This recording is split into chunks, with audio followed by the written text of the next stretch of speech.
Artinya apa? Kalau sesuatu sebicara soal kematian, kematian itu sesuatu yang pasti. Cuman pertanyaannya, apakah kita mati dalam ibadah kepada Allah atau mati justru kita malah menjauhkan Allah? Nih semua nih yang hadir malam hari ini nih. Nih calon-calon jenazah.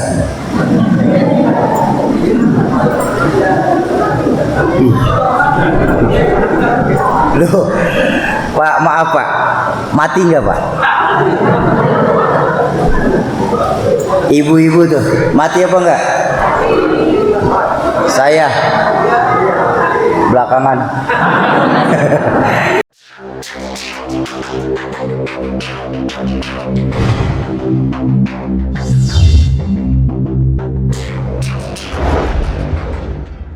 Baik, sekarang ini Bapak Ibu,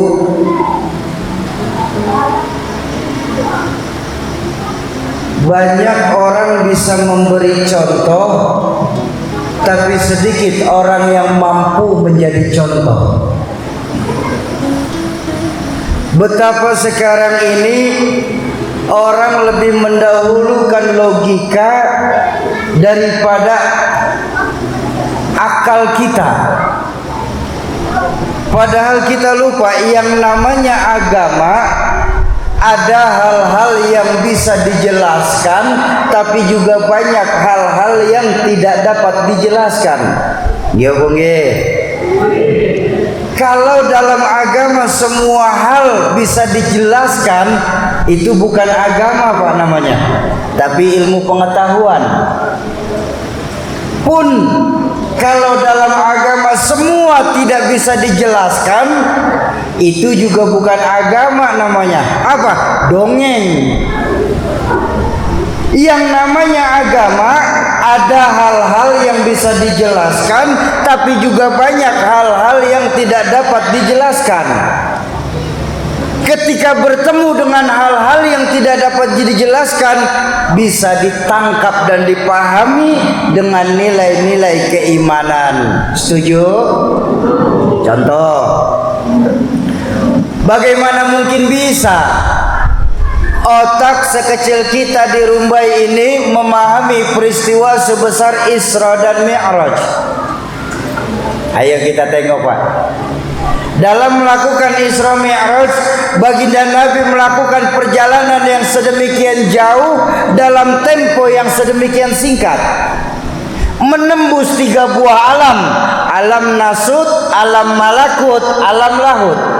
Alamnya manusia, alamnya ketuhanan, dan alam malaikat dan alam ketuhanan. Batasannya mana aja Soki? Alam malaikat minal masjidil haram ilal masjidil aqsa, itu alam manusia tuh, alam nasut. Alamnya malaikat dari mana Soki?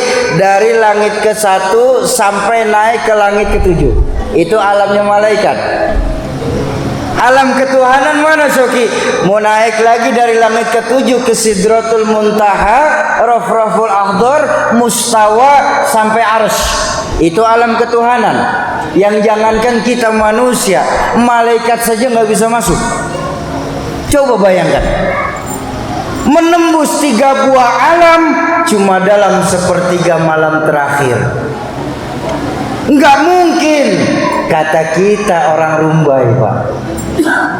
Betul? Impossible menurut ilmuwan-ilmuwan sekular.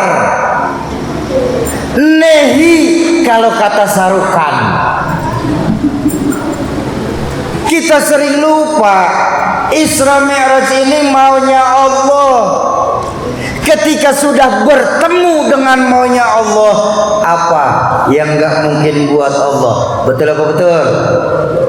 Idza arada syai'an ayyaqula lahu kun. Ada enggak Bu di surah Yasin? Ada. Ayat berapa? Ada Soki, ada. Malam Jumat kemarin baru baca saya. Udah gitu aja jelas. Biar enggak ada dinilai Bu. Kalau hukum otak, hukum logika Pak, bukan hukum iman. Kalau hukum otak terbentur pada dua perkara. Hukum otak nih apa? Sebab akibat. Itu hukum otak tuh Pak. Contoh hukum otak begini. Ini ada anak kecil di hadapan saya Pak. Otak saya bakal berpikir, ini kalau ada anak kecil pasti ada ibu, pasti ada bapak. Betul apa betul? Kenapa? Ibu bapak namanya sebab, anak namanya akibat.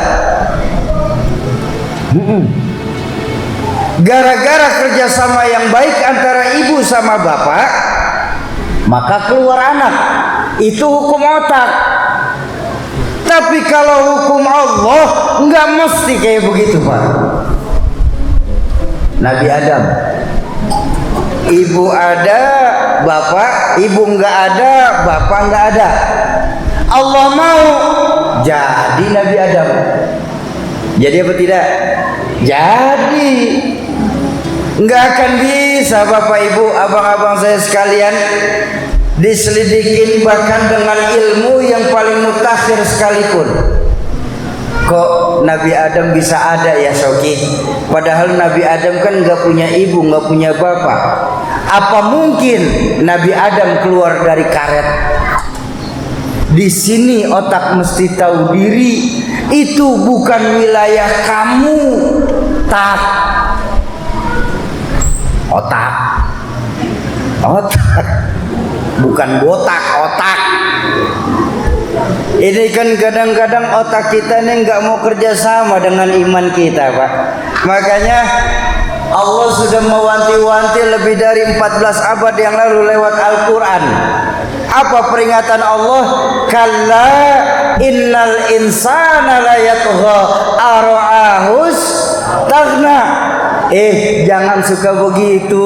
Kita manusia, sungguh kalian manusia sering lupa diri ketika sedang berada di posisi puncak. Ya baik puncak kekuasaan, lebih-lebih puncak kekayaan. Tuh, udah dijelaskan sama Allah langsung dalam Al-Quran. Otak kita masih suka nggak terima, menghubungkan agama dengan logika. Akhirnya liberal dan sekular lah kita dibuatnya. Tuh Nabi Adam, Nabi Isa,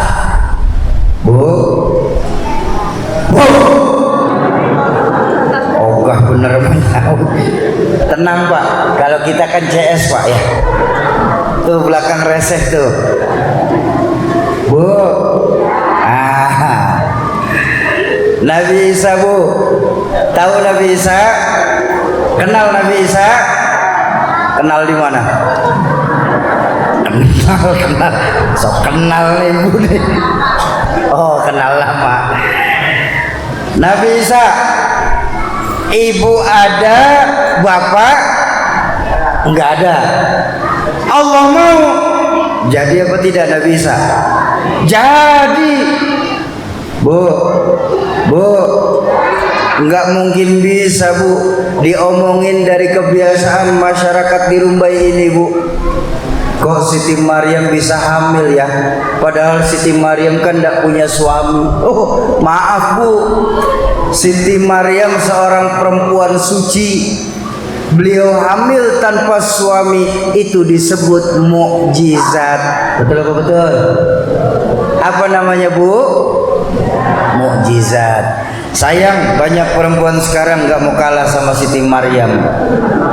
Di Jakarta, di sini sih insya Allah ada.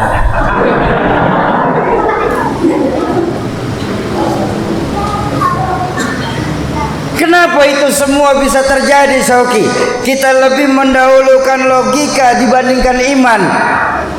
Kuncinya diajarkan sama guru saya cuma satu, apa? Akibat lenturnya nilai keimanan kita kepada Allah. Ayo kita lihat sekarang ini. Apa bukti iman kita lentur sekarang sama Allah Pak? Akhir-akhir ini kita lebih peduli, lebih takut dengan penyakit jasmani daripada penyakit rohani, Pak. Betul. Kita lupa tuh, Pak. Penyakit jasmani paling-paling hanya sampai menghancurkan dunia, tidak sampai menghancurkan akhirat. Tapi penyakit rohani, dunia kita dijauhin, akhirat kita celaka. Ini contoh nih, yang kayak sekarang lagi kita alami nih, Pak. Covid. Orang yang kena Covid, Pak, paling mati selesai urusan, Pak. Iya kan? Iya, adik-adik sayang, adik,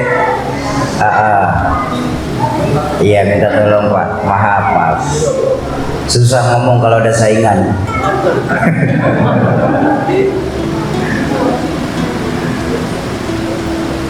Covid mati, gagal jantung mati, demam berdarah mati, apalagi diabetes mati. Tapi belum pernah, Pak, saya ngaji sama guru-guru saya, nanti ada penghuni neraka ditanya, kenapa kamu bisa masuk neraka? Covid, Pak. Nggak ada. Lo bukankah kita ini semua pasti berujungnya kepada kematian, betul? Kullu man 'alaiha fan wa yabqa wajhu rabbika dzul jalali wal ikram. Coba kita pelajarin efek apa yang kita dapat dari Covid ini, Pak. Kita tengok. Salat, kita udah mulai jaga jarak. Di sini enggak? Alhamdulillah. Kita lupa, Pak. Ketika kita punya salaman sekarang udah nggak mau lagi.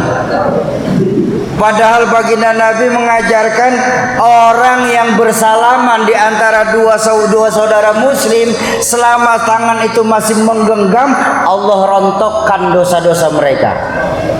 Tapi sekarang salaman kita udah nggak dikasih, Pak. Betul.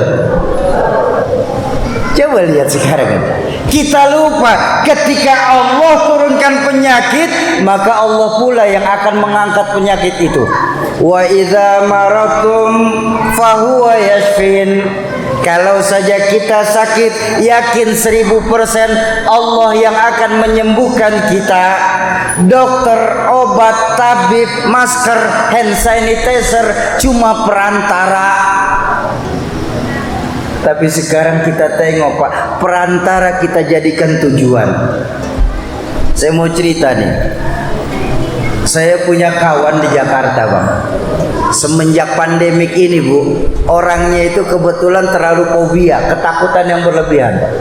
Semenjak pandemik itu dia jadi orang yang paling steril di tempat kami. Salaman nggak mau, kemana-mana pakai masker, bahkan double maskernya. Kemana-mana bawa apa tuh? Hand radiator, hand stabilizer, hand sanitizer, hand stabilizer. Kemana-mana habis salaman tangan buru-buru disemprot.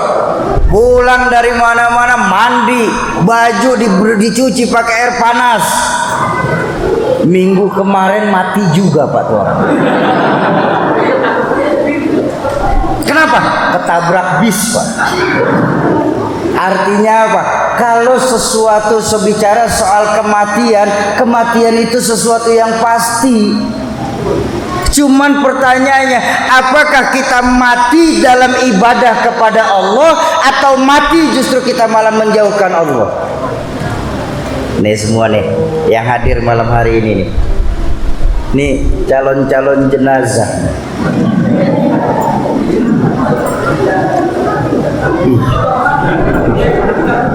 Loh, Pak, maaf Pak, mati nggak Pak? Ibu-ibu tuh mati apa enggak? Saya belakangan. Ya saya mah gampang belajar dari orang tua saya, Bang. Saya ikhlas, orang tua saya itu ikhlas, makanya meninggalnya enak, nggak menemukan tanda-tanda sakaratul maut. Saya belajar dari orang tua saya mah ikhlas benar Pak. Bismillah, saya Muhammad Sauki Pak. Kapan saja Allah mau panggil saya, insya Allah saya siap Pak. Insya Allah saya siap. Ya Bu ya. Ibu-ibu duluan, saya belakangan boleh. Ikhlas saya. Kan yang penting ikhlas. Atau saya yang belakangan. Ya, namanya saya ngomong.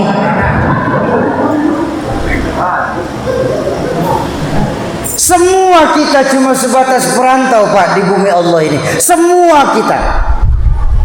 Lo namanya orang merantau kan mesti pulang. Betul? Ya Bang Ye. Orang merantau mesti pulang.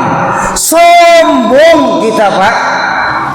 Yang kalau kita sadar kita hanya seorang perantau, tapi nggak pernah mikirin pulang.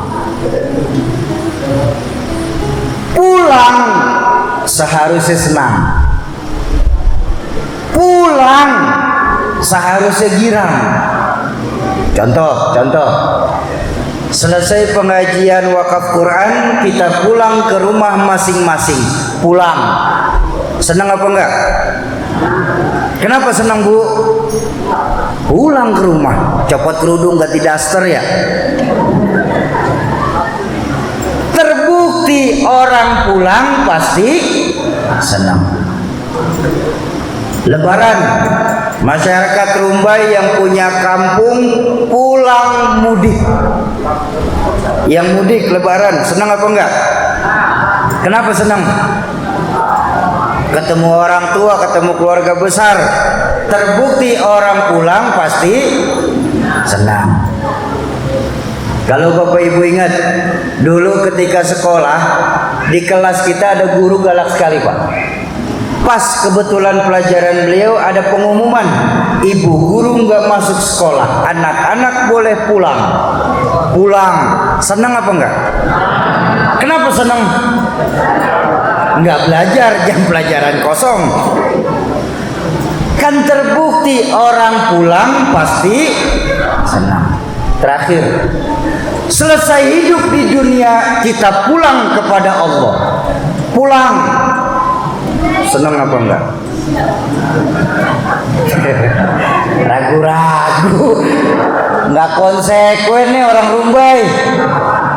Mau bilang senang, takut ntar pagi.